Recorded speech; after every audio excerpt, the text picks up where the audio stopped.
Welcome, Profit Clubbers. Your next session on Profit Club and Profit Club Academy, and this is unreal. I've tracked down Miles Bodzin, who was on my original 7 minute podcast, and I've kind of started using the podcast now to get a snippet of someone, and then say, well, that person's worth a deep dive, and this guy is worth a deep dive. So, Miles, thanks for joining us on the longer version on Profit Club.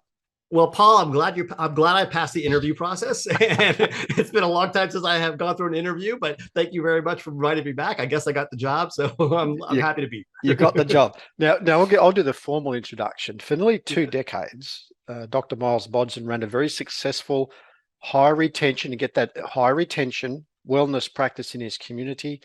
He retired from practice in 2011 to dedicate himself fully to helping health professionals grow their practices via his role as founder and CEO of Cash Practice Systems, which we're going to talk about today in depth.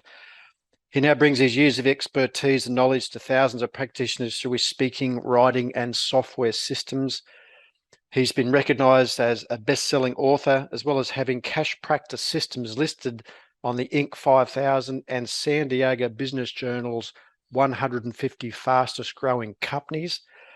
He's a contributing author to the Amazon bestseller Successonomics, which has been featured on the American Chiropractor magazine, the Wall Street Journal. He's appeared on the Brian Tracy Business TV show. He's written articles. He's all over the place, Miles Bodzin. And here he is, his finest glory. He's graduated from the 7 minute podcast into Profit Club Academy. Mate, I feel honored. I feel big time now, mate. Yeah, for sure. God, I want to meet that guy. He sounds pretty good. Sounds great. What did someone say? Gee, I can't wait to hear what I'm going to say. If your intro is great, you've got to follow in. All right, but that's the glorified version. I always start these interviews, Miles, with the backstory, because that all sounds beautiful and glamorous and everything else. Yeah. Take us through the real story. Take us through the truth. Yeah. So the real story is, like a lot of the listeners right now, I went into healthcare to save the world and help people, and had a mission to serve. I was seeking a new profession at the time. I was studying to be in another world. I was studying to be in the engineering world, and I wasn't satisfied in that, and found myself in the healthcare world. And like a lot of doctors, chiropractor, I practice as a chiropractor. I went into practice with this notion that I know it all. I'm going to save everybody. I'm going to do great stuff, and I'm going to be super successful. And it was like running full speed into a brick wall when I got into practice, because it's very different, as you're aware, being in practice than it is to be a student and learning and all those things. And I struggled. Like a lot of practitioners, I struggled for many years in practice, for the first several, actually. A lot of frustration, a lot of heartache, a lot of questioning myself if I made the right decision, a lot of self-reflection, and through trial and error and a lot of perseverance and grit, not willing to give up. I have to give a lot of credit to my wife, who wouldn't let me give up. And finally figuring things out to the point where eventually we had success, and eventually had a lot of lessons, and those lessons I put to use. And now we share those lessons with others, and have helped a lot of chiropractors, a lot of doctors in general, do really, really well in practice. And you mentioned retention. That's really where our expertise kind of grew, was how do we get people to not just come to us, but actually follow through with care? Because I believe every doctor faces this issue, whether you see people for long-term or even short-term. One of the reasons we often see patients not getting the best results with the care we provide is simply because they fail to follow through. They fail to listen to us. They fail to follow orders, whatever you want to call it. And that's frustrating as a practitioner. And I wanted to figure out, how do you solve that equation? How do you get people to listen and follow through? Because it isn't what we think it is. And so the backstory is I struggled. I put my engineering hat on. I figured some things out. I solved some problems, and I had success. And I turned that success into, how do I help others with that same, solve those same problems? We're going to go into depth into your cash practice systems and the systems you created for it. But I suppose I always ask you guys, at what point in your, as a chiropractor, did you think, gee, there's a bigger opportunity here to help other chiros rather than just doing it yourself? Was there a turning point? Was it, because I did the same thing. I did the same thing as you, and I'm talking to a brother of what had been through the same process. So what was the turning point for you? The turning point, if I'm being honest and frank, was when I got so busy running cash practice and the demand was so high that it didn't make sense. I didn't, not only did it not make sense, but also I just didn't have the time to dedicate to seeing my own patients anymore. So I didn't set off in this journey to help other chiropractors like, oh, one day I'm going to help out all these chiropractors and all these doctors. I'm going to not practice anymore. It was just, I solved some problems for myself. And it was one of these things. Other friends of mine, other doctors were seeing the success I was having, knowing the struggles I was going through and saying, well, you solved it. What are you doing? And me teaching them and then applying this. And then it kind of went from a few doctors to a few hundred. And then before you know it, there's thousands using it. I'm like, I can't be doing a million things at once, right? I remember there was times where I am founder and CEO of a software company, and yet I'm still seeing patients, and it just didn't work out. At some point, I'm like, all right, I have to draw a line in the sand and make a decision what I'm doing here. So for me, it was that's the honest truth. It was like I grew this thing. I didn't set out to so there's some people who start software companies with the intention, I'm building a software company. That wasn't our intention. It organically grew, and then it became, wow, this is really cool. We've really caught on to something here, and we're helping a lot of people. So I for my own sanity and for my family's life and all that stuff, I can't do everything at once. So did you 2011? Did you sell the practice? I did. I sold the practice in 2011 to, I don't know if you know Dr. Danny Gambino. That name, he used to be, you know Danny? I know the name. I haven't seen. Yeah, Danny Gambino. So Danny Gambino, him and his wife Kim bought the practice for me back in 2011 before they set off on some other adventures. But yeah. All right. Now, so you're caught up now. So you're out of practice. You're now fully involved in cash practice systems and its derivatives and other things. Do you miss seeing patients? You know, it's funny you say that. I still adjust. I have friends, we adjust, and family, and staff members and teams. What I'll be frank, I don't miss running a practice anymore, and I don't miss the schedule. We all crave, as entrepreneurs, as business owners, we all crave freedom of our time, freedom of, all that goes along with being an entrepreneur without the freedom that comes along with it. And I have to be frank, I have a lot of freedom of my time now. I'm still working. Like I literally just got done working before I got on this podcast with you in this interview right now. But if I want to take a few weeks off, I can do so. I don't have a schedule that I'm tied to. So if I'm being honest with the audience, no, I don't miss practicing. Now, if I had to open doors tomorrow and practice again, absolutely. I'd be happy to do it. I love taking care of people in that part of it. But I would be lying if I said I didn't really enjoy my life I have right now. So, all right. We're going to, the title of today came from some of your resources I looked at. So the 4 secrets to Skyrocket Cash Collections without giving up insurance. That's kind of we're going to go down the rabbit hole. But before I do that, Miles, I want to ask you about this movie you did. Yeah. Now, the movie is called The Calling, A True Story. Can you give us the URL? Where do people go to watch this movie? It's about 40 minutes long. What's the URL where they go to catch it? So you could just go to thecallingmovie.com. Right. So we put it up there for people to download, to stream it for free. Just go to thecallingmovie.com and you can go ahead and watch it right there on the website and stream it. Yeah. All right. Now the deal of this movie, and Miles said to me in the segment podcast, he said, check out this movie, check out this thing we did, and then before we do our longer interview. And I've gone to it, and it started, and it's like, and as Dr. Miles Bodzin, there's the guy like the credits come on at the start, starring such and such as Dr. Miles Bodzin, and I'm thinking, he's got actors here. This is a serious movie. This guy's made a serious movie. Tell us about the Calling movie, because it's a 40-minute story of Miles's journey. Tell us about this, because I love it. You're the first person I've ever seen to do it. Yeah, it's kind of, I'll tell a little backstory on it. So, you get asked in these interviews, and when you're on stage, you're always being asked to tell your story. And there was a period of time where I said, I like telling my story. Don't get me wrong. I enjoy telling it, but it sure would be great to point someone somewhere where they can go just see my story without me always having to rehash it. That's part of it. And so originally we thought, okay, well, let's write a book. A lot of people write books and they wrote a biography or something. I said, that's great. Here's a book and we could talk about it. We could tell our story and tell lessons and teach and do all of that with a book. And, it just so happened at this time, a patient of mine, now I wasn't practicing anymore, but this one, a guy who was a patient of mine, the guy who directed the movie, a guy named Rich Varville, was a patient of mine. And I haven't spoken to him probably 4 or 5 years. And out of the blue, he contacts me and he says, Miles, I'm calling you because I'm now doing film production. And I'm curious if your chiropractic office needs any, video production being done. And I said, Rich, it's great to hear from you. And Rich is a super creative guy. He's an incredible musician. He's just, everything he does creatively, he's fantastic at.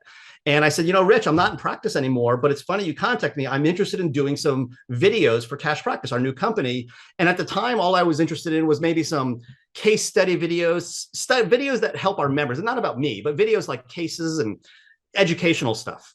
So we did some of that work. And in that process, I said to Rich, I would love to do something featuring us, maybe a 20-minute like interview or something telling our story. And Rich said to me, Miles, your story is so fascinating, so interesting. Why don't we do this like a Hallmark, a TV show, like, where you get actors and tell the story? Like, and I said, really? Yes. So you think we could do that? And he said, yeah, absolutely, 100%.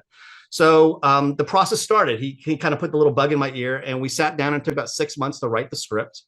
And once we had a script written, and through various revisions, we then he went through the process of scouting out for actors and the whole thing. And he handled the entire production from the standpoint of like scheduling and all that stuff. But the reason we did it is because we felt like we had a story that a lot of doctors could resonate with.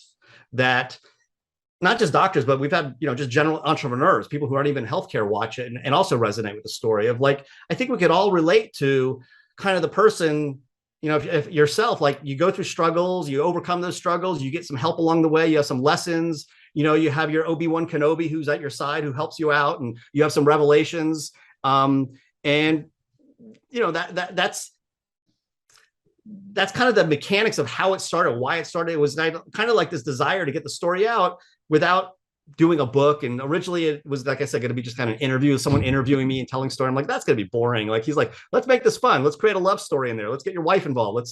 Let's make it interesting. So it was a lot of fun. I got to say, it was probably one of the funnest projects I've been involved in a long time. Because I don't know, I don't want you to share the cost, but it looked like an expensive movie. This wasn't a backyard job. Like, this was a 40-minute feature film of Miles's life.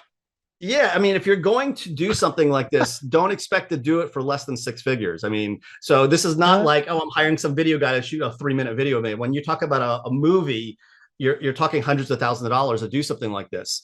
And we thought it was worth doing something like this because, quite frankly, as you shared with it, you've never seen another company do this type of thing, right? You've never seen someone do a story. Let me just be completely transparent with the audience. We know that from a business perspective, people like to do business with companies. They know their culture. They know the people. They understand. It's like, why is Tesla so big? You got Elon Musk. And why was Apple so big? Because you got Steve Jobs. Now, I'm not trying to compare myself to those people by any means, but people love the story. And we figured, we got a great story. Let's get a story out in a way that people like, they resonate with it and they'll want to do business with us. And quite frankly, it's worked. I mean, we get people who in fact, Holly, who's our chief operations officer, sent me a screen capture just a couple days ago from a doctor who reached out and said, is this the Holly from the movie? Like, he was so excited to speak with Holly because she's featured in the movie as well. Right. So anyway, so it's done well from the standpoint. So I will say this though, if a company's thinking about doing something like this, you got to hire real, professionals that know what they're doing in the movie making. But this is very different than hiring someone to do like a video production. Video production is very different than someone who's going to write assist in screenwriting and all that goes along with it. So what I suggest you do now, you may not go to the 6-figure gig that Miles did, but remember, Miles has done it on the back of his cash practice business. So he's got, it's worth 6 figures for him to position himself in this way and use this as a marketing tool in your story. So that's what it is. But that doesn't mean you can't borrow what Miles has done in your practice. And I'll give you an example. I've done some work with some consulting guys, the Zabersky brothers. The website is consultingsuccess.com. And there's for them, I think there's a 5 or 7 minute personal story video on there. It's not nowhere near what Miles has done. It's not a feature film, but it tells their story of how their lifestyle. And so it's not just a sales pitch, it's you'll get to know us. So look, watch Miles's movie and you'll see that's the gold standard, but I then appreciate that. Go to consultingsex.com and say, well, you can do that as well as a lower budget thing, but look at what they're doing. And like I got in this call with Miles now. I've known Miles for a total of 7 minutes for what we did with that podcast. And I feel like I know Miles, I know Holly, I know his mum. How did your mum go? Did she like how she was portrayed in the movie during that bit where she was hammering you guys at the kitchen table? How'd you go with that? That whole scene, that entire scene was ad-libbed. The actress who played my mom at that scene, none of that was in the script. That was all her ad-libbing. She got to know my mom because that was filmed actually in my mom's home at the time. Yeah. And so she got to know my mom, and we gave her a little background on my mom. My mom was fine with it. My mom has no problem laughing at herself. When you guys see the movie, you'll see what we're talking about, the kitchen table scene of the actress kind of basically ribbing the actor playing my character. She's ribbing him basically as a son. And it's pretty funny. And there was also, if you follow on, there was also it was launched. There was a premiere. There was chiropractors there. There were people there. The stars were there. Yeah. Like it was full on Hollywood. This was we did I'm glad you brought that up. We said if we're gonna do this, let's launch it. We rented out a movie theater and we did a red carpet and we had all the actors there and we had press there. In fact, I'll tell you, we actually had a person there who is in the movie business. I mean, like big time movie, like big Hollywood movie stuff. And they came, and I'll be frank, they watched it. And after they watched it, they actually gave us a little feedback. And we went back to the editing room and we actually went back and filmed about 3 or 4 minutes. In there, there's scenes of me with a patient that were not in the original movie. And after we premiered it, we realized, something feels like it's missing in the story. And we went back and we shot about a whole other day of shooting. And we went back and re-edited and added in. And it really improved the movie by getting the feedback of this Hollywood producer that happened to be at the showing. So it was a lot of fun. It was a really fun experience. And to this day, we knew it would live on and on and on. We did that back in 2019. Here we are a few years later, and it's still doing its thing. And it's a fun project. When you watch it, and I suggest you watch it just for the way it's structured. You watch how it's Miles' story as originally as an engineer. The calling is that he's not doing what he wants to be doing. He's called to be a chiropractor. He then gets frustrated being a chiropractor because people are dropping out of care and money. So it's the story of how he solved it, which launches into Cash Practice System. So it's beautifully done. And you could do a similar thing, guys. Look at your story because people resonate with your story. Because as you said, most people say, I got into chiropractic because I needed chiropractic as a kid, or my mother needed therapy, or there's some journey they've been on as well. And people resonate with that stuff. They resonate with it. They want to know. They do business with people they know, like, and trust. And you've just laid it out for them. Oh, that's exactly right. That's what I was saying before. People want to do business who they know their story, and storytelling has been around forever, right? And it's the best way of getting a message across. So, and me personally, as an engineering type mind, I come back, like I said, that's kind of what I grew up to do. And even to this day, sitting in front of doing software, I'm very analytical in mind. I have to remind myself all the time. In fact, I'm flying on Friday. I'm flying to Atlanta, Georgia to go speak at a big chiropractic event. I'm speaking for 4 hours there. And I have to remind myself, story, because it doesn't come natural for me because it's just not who I am. So I always practice that, because that's what gets the message across. So it's really, really a powerful tool. One of my mentors said to me once, they won't remember what you said, but they'll remember how you made them feel. Exactly. And when you watch that movie, because people say, oh, he's going to lose the business. Now this is going to happen. Oh, he's frustrated. So I'm curious. You're interviewing me let me interview you for a second. Sure. What did you think of the movie, and what were the emotions you like? I'm just curious. Well, I rode the journey because we've all been there. Any health professional watching your movie will see they're frustrated, especially those that have changed profession or changed course of life.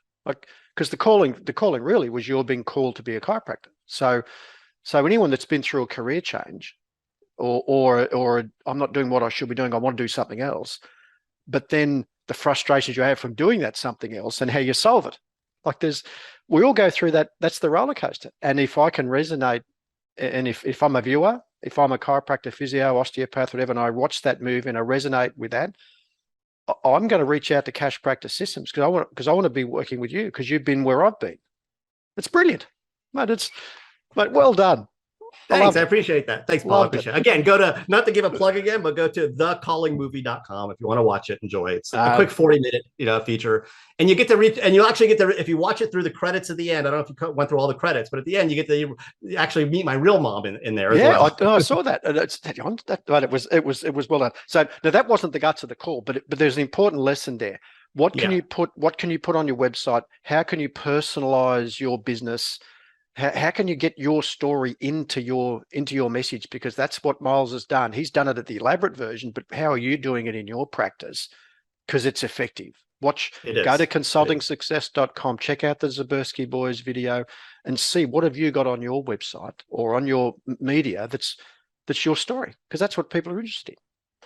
Anyway, that's into the topic of today's, but we're going to get into now, finally, the 4 secrets to Skyrocket Cash Collections without giving up insurance, which kind of came from the movie because you were frustrated by clients dropping out of care because of money and other things. Now, you're going to share the 4 secrets, but was the insurance situation in the States? I know it's a minefield. It's the same everywhere in the world, but did you come across this was it a frustration just because of people worrying about money, or what led to this whole thing? So the frustrations, there's a number of factors that led to it. Number one was when I got in practice in 94 in San Diego, which is where I live, in San Diego, California. This is kind of where Southern California is where HMOs and managed care started in the early 90s. In the, they called them Mercedes 80s, when in the 80s, everybody got great insurance. Everybody would go in and doctors were making money hands over fist because there's none of this management stuff going on. And when I got in practice, there was none of that going on. So I never experienced what it was to take care of a patient, submit an insurance claim and get paid and, no problems, right? At this time, when I was in practice, I also opened the doors and called it the Chiropractic Wellness Center. That was the name of my practice. Now, the word wellness it's everywhere now. It's not a new word, but in 1994, I was the very first business to have the word wellness as part of my title. When I went to the city to register my name and looked up the word wellness, nobody had a business with the word wellness at the time. So one of my claims is 1994, I opened the Chiropractic Wellness Center. And the intention was to see people on a wellness basis. That's what my desires were. When patients showed up, they would be part of an HMO that I was not part of, or they were part of a PPO that I couldn't get in. Even though I wanted to participate in those things, I couldn't because they were very limited in who they allowed in. So I was very frustrated in that regard. But the biggest thing that frustrated me was that even though I was, getting patients who come in for care and paying for it out of their own pocket and paying for themselves, is I would get people who I thought really understood the value of what I was providing. They really got the big idea of how I could help them and the benefits of it. And even though they understood it, and even though I was doing what I was taught to do, which was to educate my patients and teach them and make sure they understood the value of what they were receiving, in spite of that, they would still drop out of care. And I felt lied to. I felt cheated. I felt bamboozled, because I was told if patients just knew what I knew, if they understood the values of what I taught and they understood the value of the care I provided, they would listen to me and follow through. And lo and behold, I didn't. And it was very, very frustrating. I got sick and tired of it's sort of like, imagine going on dates with people and suddenly they just dump you, right? Over and over and over. I'm not dating my patients, but you get the idea that you're putting all this energy and effort to help them, and then suddenly they just disappear. And I found that extremely, especially as an engineering mind and that kind of mindset, I found that very frustrating, because I'm used to you follow the steps and you go through it and you do what you're going to say you're going to do. So it got to the point where I literally started interviewing my patients. I turned my practice into a laboratory where I set up a video camera in one of the treatment rooms, and I wouldn't choose the patients. I would let them choose me. And what I mean is they would say, "Hey, what's that camera for?" And I'd say, "Well, it's funny, you should ask. If you don't mind, I would love to turn it on and interview you about your experience here. Would you mind?" And they said, and a lot of them would say yes. Some said no, but a lot of them said yes. And when they said yes, I would interview. And I'd ask them questions like, "Hey, Paul, you've been here for now a year and you've been coming consistently. I'm just curious, why? Why are you still here? What drives you to be here? I would ask them, other people, I would ask like, hey, you when you came in here and, you remember me talking to you about starting care and getting under care. Do you recall how you felt about that experience? Did you ever feel pressured? Did you ever feel like I was pushing you in any way? Like, did you ever feel like I was overeducating you? I would ask these digging questions, kind of like you're asking me questions now. And I did that with dozens and dozens of people to pick their brains as to what drove their behavior. Because what I quickly realized was I had plenty of people who understood the value of what I provided and would drop out. And I had plenty of people who didn't understand it and stay. And it was baffling to me that what I was taught was completely wrong. That what drove people to stay with me, I learned, was very different than what I had been taught. What drives the human behavior, the human experience to engage with a provider, in this case, and a service, is much more. There's much more. There's 4 secrets. There's 4 key elements to it. There's actually a few more actually than just the 4, but there's some key elements that drive their behavior of following through. And I always pose this question to the doctors, and those listening right now, ask yourself this question. If there was a therapy or a treatment that I could teach you all right now, I could reach through the microphone and teach it to you right now, and you would always get better clinical results, would you be interested in learning that? And I'm going to guess you're all shaking your head in agreement. Yeah, I'd be interested in knowing what that was, at least if it always meant I was going to get better results. Well, my follow-up question to that, doctor, is, if that's the case, where you're willing to learn a new therapy or treatment or adjustment, whatever you want to call it, to get better results, would you agree that one of the reasons you don't always get the best results with a patient is not because you don't know that magic therapy, it's simply because the patient fails to follow through? And if that's the reason you don't get the best results, don't you think it makes sense to learn what it takes to help people follow through? Yeah. And you're shaking your head in agreement with me, and that's what I always get from doctors. Yeah, it always makes sense that. So I made it a point of mine, let's figure out what it takes to get people to follow through. Because if I do, then I'll be able to deliver on the promise of the care that I'm providing and provide the wellness and all the things that go along with it. But I can't do that unless they're actually showing up and following through. I love the analogy. I love the way you position that, because it's how we say things, what we do, the structure of how we set up our practice is part of our therapy. It's part of the outcome the person gets. And if we neglect that, we may as well neglect the adjustment or the treatment, or because that's equally contributing to the patient's success or not in our 100%. 100%. There's a lot that goes into the healing process, and them showing up is a big part of it. And if they're not showing up, well, you could have the best widgets and tools in your pocket as you want. It doesn't matter at the end of the day if they're not showing up. So, I promised the 4 secrets. So secret number 1, you say, is these are the 4 secrets to skyrocketing cash collections. So secret number 1, you enroll patients into care plans that include all the care that you expect they'll need, whether covered by insurance or not. Correct. So take us. Do you want me to kind of tell us all about piece? Tell us all about it. We refer to this as forecasting care. And I'm going to kind of give you a simple way of remembering each of these so the listener can go back and all right, these are the 4 things I need to be doing. We refer to this as forecasting. When we talk about this, we build a care plan for a person that includes everything they need. Don't worry about let me back up for a second. If insurance whether there's insurance or not is really, forget about that for a second. Forget about what you want to do is put together a care plan of what the patient needs, regardless of what the insurance covers. Whatever you think they need to get the results that you do in your practice. Yeah. Whether that's 10 visits, 100 visits, 50 visits, I don't care what it is. It's 6 months, 5 months, 4 months, 8 months, whatever that patient needs, you estimate that.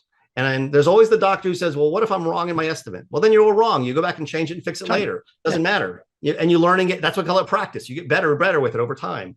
But you do your best to estimate a care plan that incorporates everything.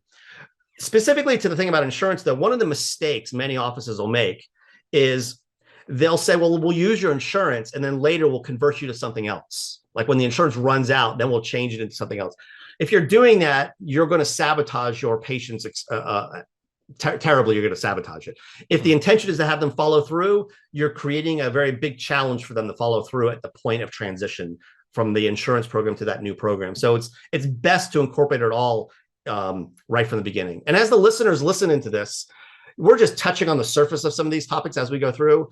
We can go deeper dives. We probably don't have the time in this particular podcast to do that. But if doctors want to know more, when they contact us, if they become a client and utilize our systems, they learn all of this stuff in great detail of how to actually do it in the practice. You say also, like, because you're essentially saying second one is to lay out the care plan regardless of insurance. And not Exactly, I say to my guys, and the script I like to use is, if you were my brother, Miles, this is what we'd be doing. Yeah. And I like this, if you're, because you're, regardless of their insurance, you're doing this. You say also, you make it easy for them to say yes, is the thing. And to do that, you give them options on how to pay. You talk about money. And money is a topic that, gee, it upsets health professionals. And you've developed a business to help them solve it. So you've got multiple options. So we've got option number one, and can you comment on each of these? An affordable monthly payment. So so they have an option of a payment plan, essentially. That's the option one.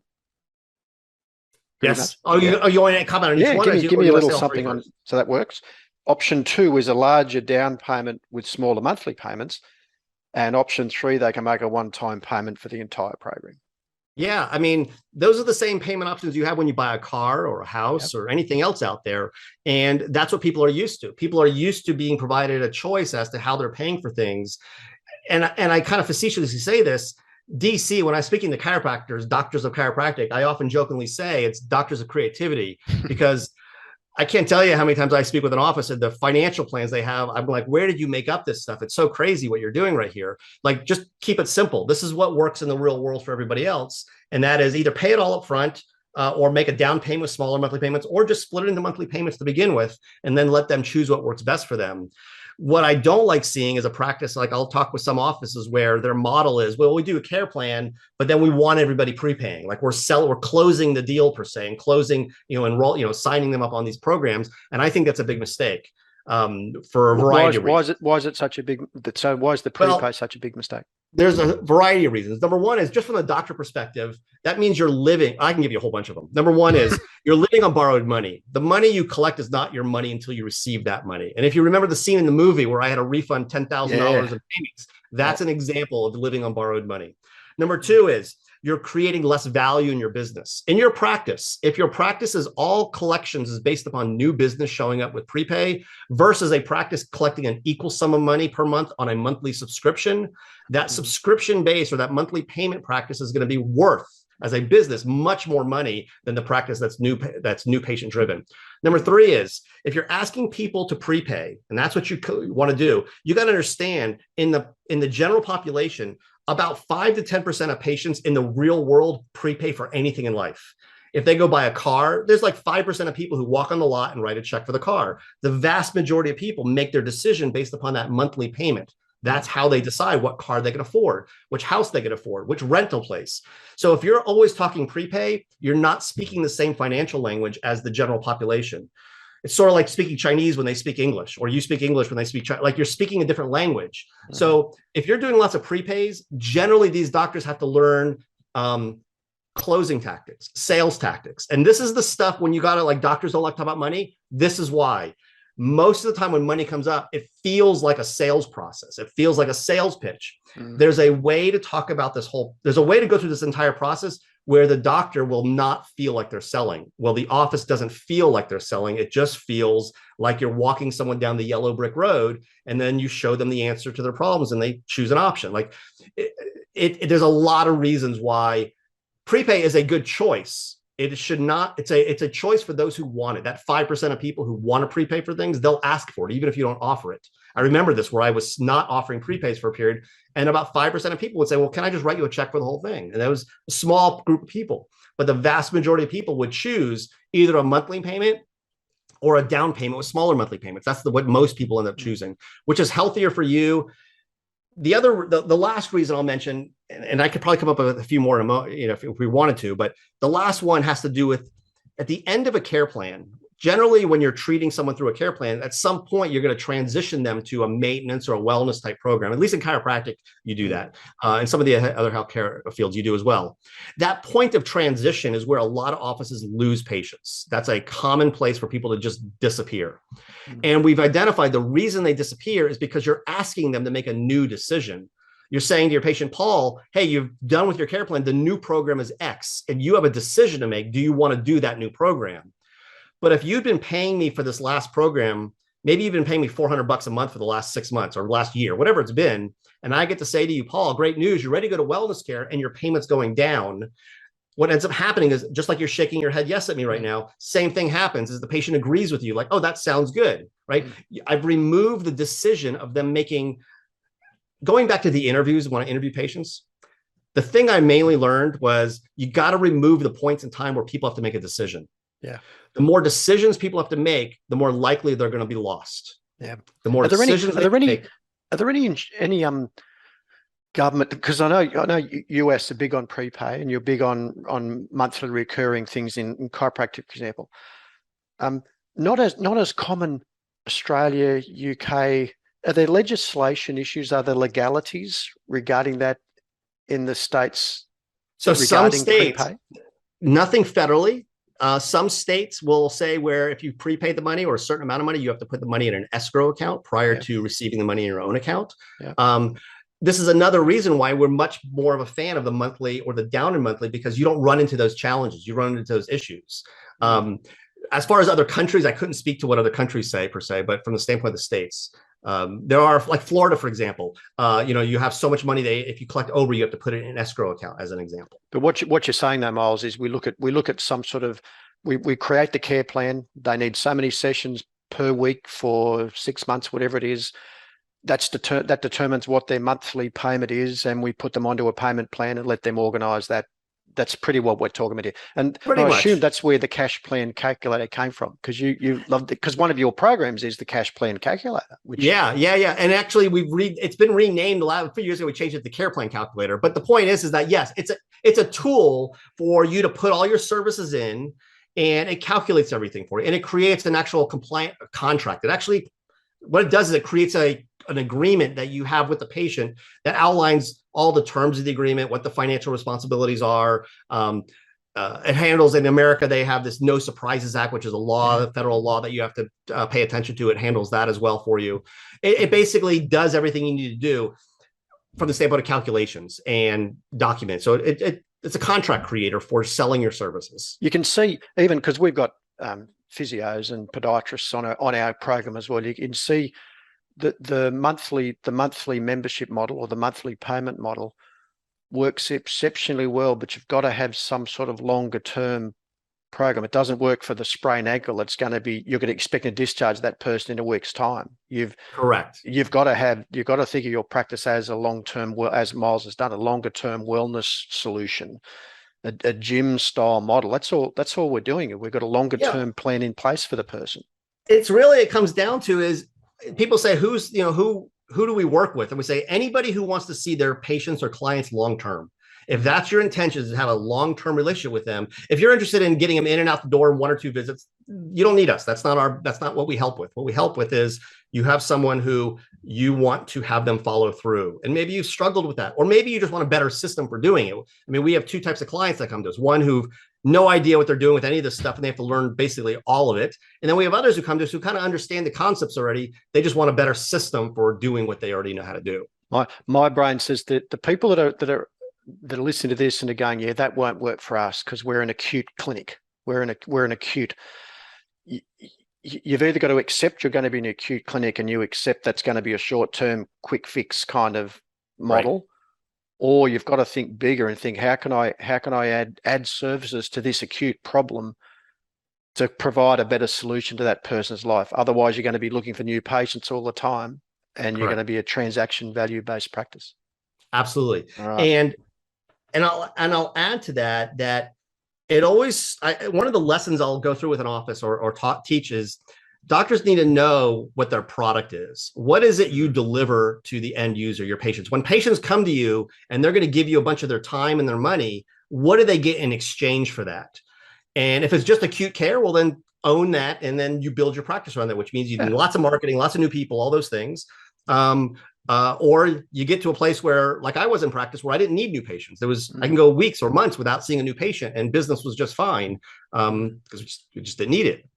Yeah, but you've got to believe in your product. If you're doing this because you think, oh, I'm gonna do a long-term plan because it's going to be great for my financial future, that's not the go. You've got to. No. It's got to be in the best interest of the patient. And do you genuinely believe that you have a product? But it might be a weekly massage. It might be a weekly massage and a personal training session. It could be a stretching session. Like, people need.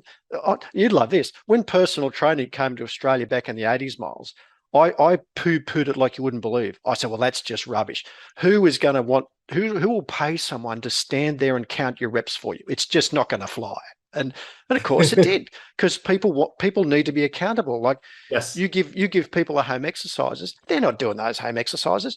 But if you come in, we'll do it with you once a week. We'll do a stretch session once a week, and you get a massage one. Like, that's just care. That's what's in their best interest. Absolutely. Anyway, don't start me. I'm on the same boat as you are. But yeah, for sure. Secret number 2. You give the patient a report code so they easily understand how they're doing. I love the wellness score, mate.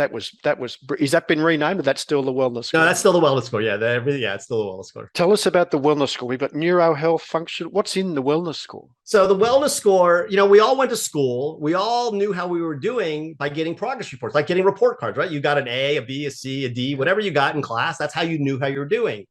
And what dawned on me was I was struggling in practice, where I'm sure those of you listening can relate to this, where you're explaining things to patients and you're letting them know how they're doing. And especially once they're over the acute phase of care and they're not hurting that much anymore, and you're still sharing with them the progress they're making, but yet maybe you have to remotivate them to stay under care and they don't quite get it. And found that very frustrating. I said, how can we communicate to our patients that they still need care? I mean, I know you're feeling better, but you're not there yet. And yet, how do we do that? And we realized doing some kind of feedback mechanism where we did objective testing and communicated that to a patient. Initially, we used a numerical score where we said, okay, you're on a scale of 0 to 100. Now you're an 80, you're a 50, you're a 60, you're a 70, giving them a report of how they're progressing. And then one day we just started tying it to a letter grade, just kind of on accident, quite frankly. And when we did that, I saw an immediate change in the behavior of my patients. Yeah. That when we reported to them that, hey, based on your evaluation, we've determined your health as a D. And they'd go, holy, like they make that face, right? They go, holy crap. What do I have to do to and it changed the conversation from, doc, what do you have to do to get rid of my neck pain, to, well, doc, what do we have to do to get me to an A? And what I realized was, wow, we've just changed the whole paradigm of communicating with our patients. No longer is it about monitoring the progress of their neck pain. It's about getting this letter grade improved. And then over the course of time of giving them a report card or progress exams, we'd tell them how their D went to a C, and then to a C plus, and then to a B. And that we found that the behavior is it kept them motivated. We also observed that if we ever had a patient who got to a certain level, let's say a B, and then maybe they got a little lazy and we didn't see them for a few months, and then they showed back up and we redid them and we said, well, you're back down to a C minus. Man, it got them motivated again. Like it's remarkable, the behavior, because when I did all those analysis of those video interviews, really what I started doing at that time is reading a lot and studying was behavioral psychology, was what drove our patients to do the things they do from a human perspective. So letter grades is what we do. So in the software, we have a tool that lets you measure all kinds of different things. We have about 120 different parameters in there that you can pick and choose. If there's something that you want to measure that's not in the system, it can easily be added. So you're not fixed to you don't have to buy any specific piece of equipment. You don't have to measure. We don't have to tell you what to measure. You could pick what you want to measure in your practice. And then it just puts it in a format of a report card, in essence. How often do you retest people? What's the retesting protocol? Well, generally most offices will retest the patient about every 30 to 60, 30 days, every month or so. We're not really dictating how often the doctor tests. All we're simply saying is when you do test, put your results in the software and it'll produce it in a report card for you to then here's what we found. You have to effectively communicate the progress people are making in a language patients understand. Yeah.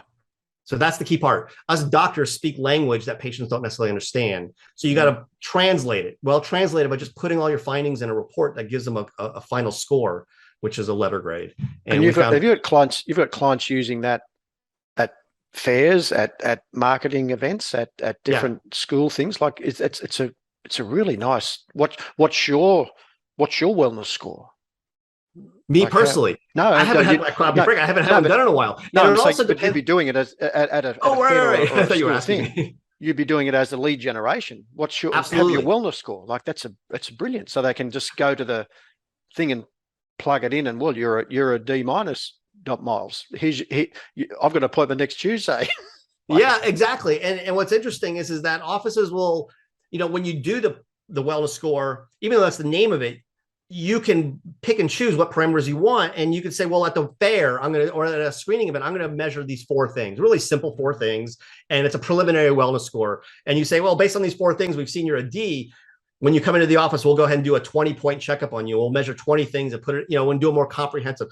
There's lots of ways you can language it, and having posters that say what's your wellness score, and banners, or you imagine a screening booth or a marketing booth that has that kind of material on it. And yes, it's very effective, because one of the challenges, I'm speaking to the chiropractors right now. One of the challenges we have as chiropractors is sometimes at an event, you may blend in with all the other chiropractors, or just the word chiropractic may turn some people off. Maybe they don't have a positive image of what we do per se. So not to say you shy away from it, but by talking about your wellness score and having, really pretty graphics around that, it's a very attractive message. And you'll get people starting conversations. Well, what's this wellness score? I never heard of it. And it allows you to open that conversation. And it works for all professions. It's not, we actually have pharmacists using it, medical doctors using it, in functional medicine. We have all types of practitioners using it, not just the, chiropractors per se. does some of it have it on their website as a lead magnet?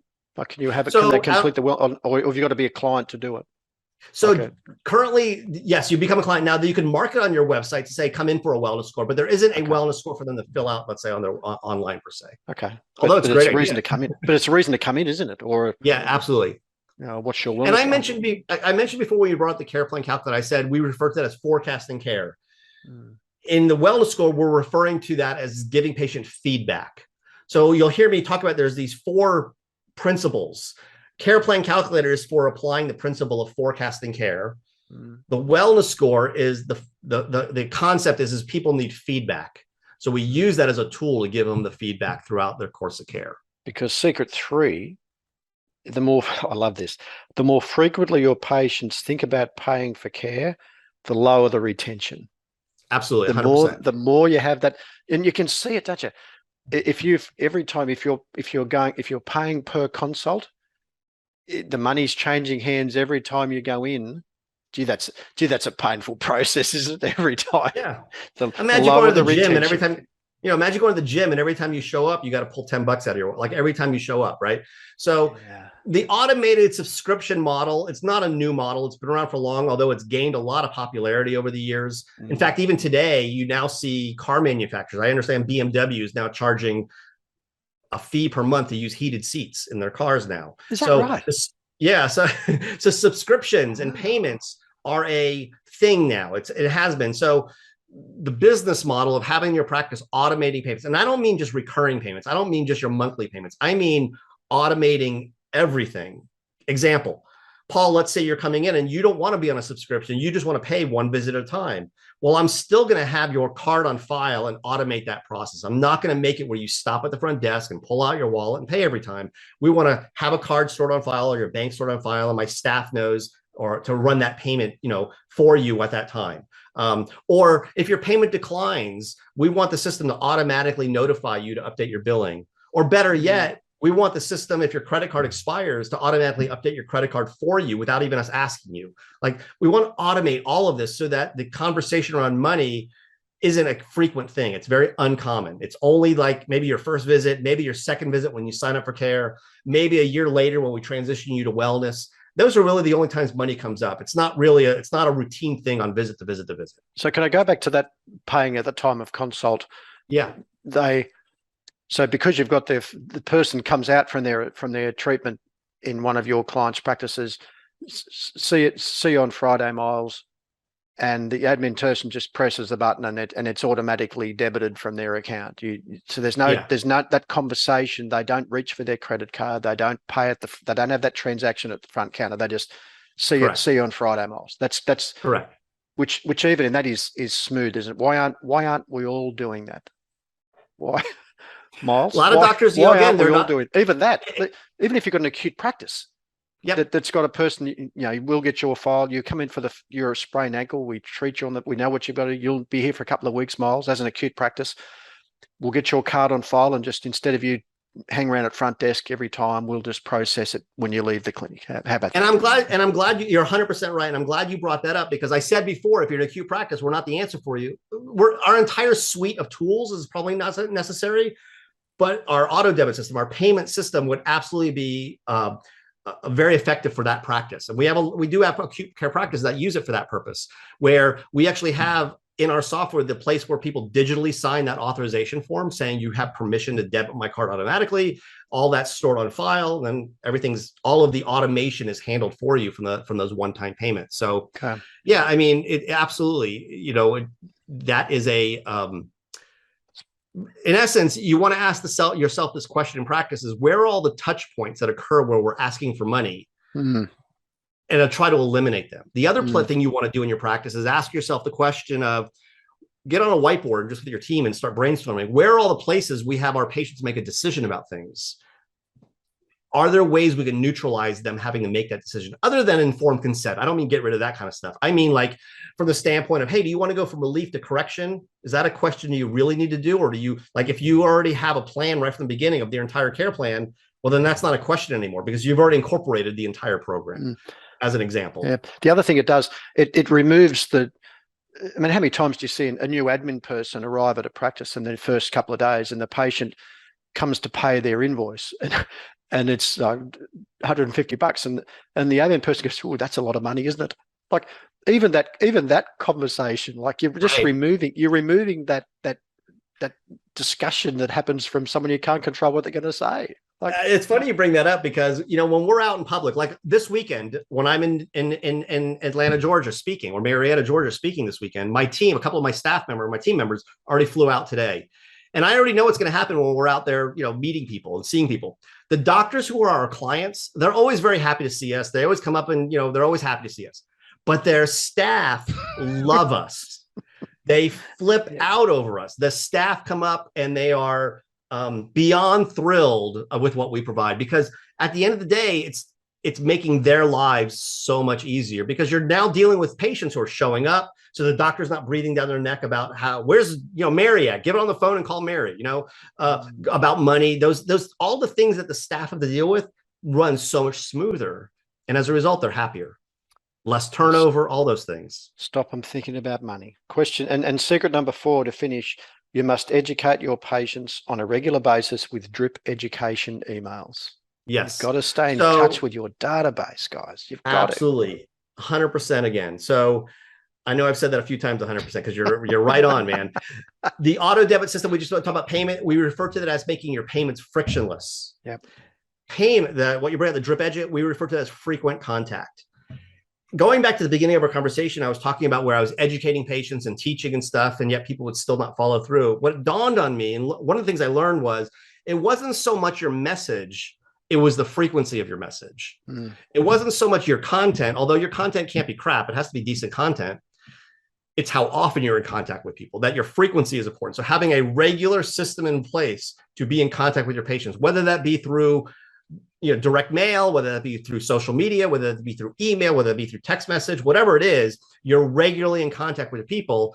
And in our system, we offer an email-based system. We have if anybody's familiar with Constant Contact or MailChimp or any of those programs, our drip education system is similar to that, except it comes already pre-built with a whole bunch of content for the doctors to use, chiropractic content, functional medicine content, for them to use right out of the box. What frequency do you recommend for your communications?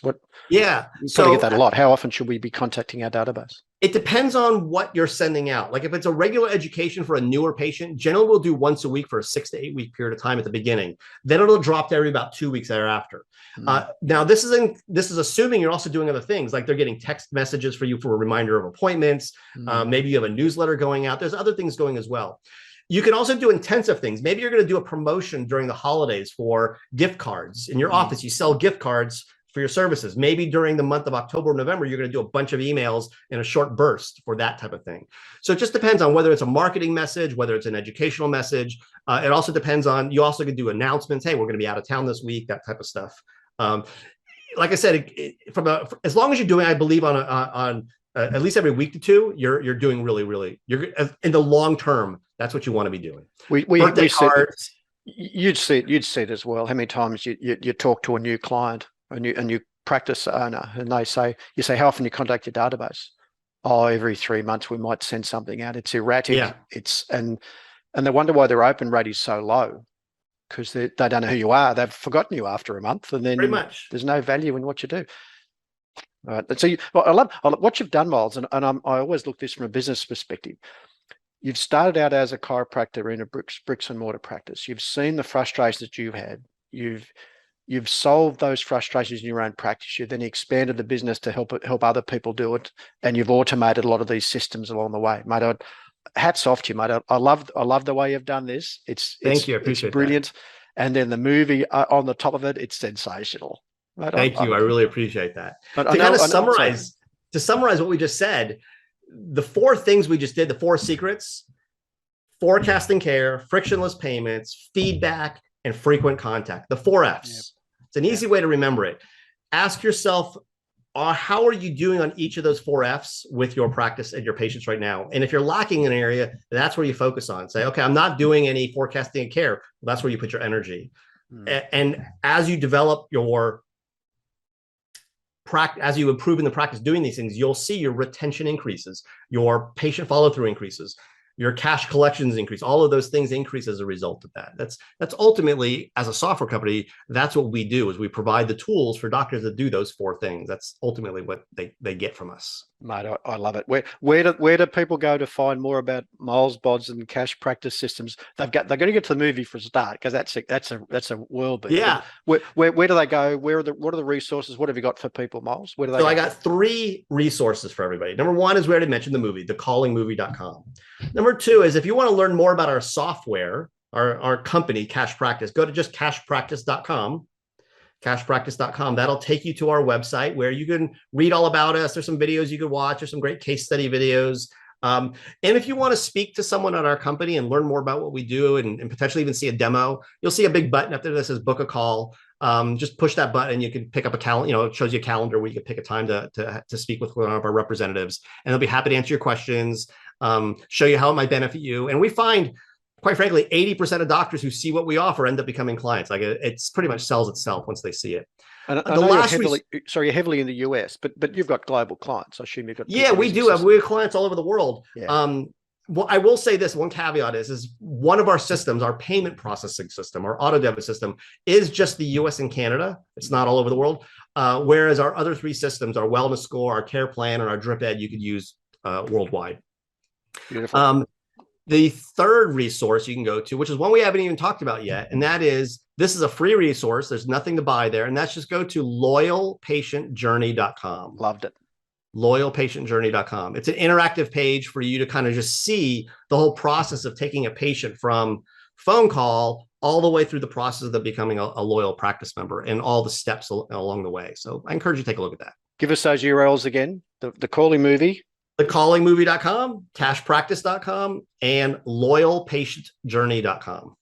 Miles Bodzin, I've loved it. I love talking to you guys. I love watching your journey. I love watching the movie. You are a superstar, mate. Sensational work. Keep it up. You are providing very valuable resources to the health business community. So, mate, stay at it. You are a world beater, mate. Well done. Good on you. Thank you so much.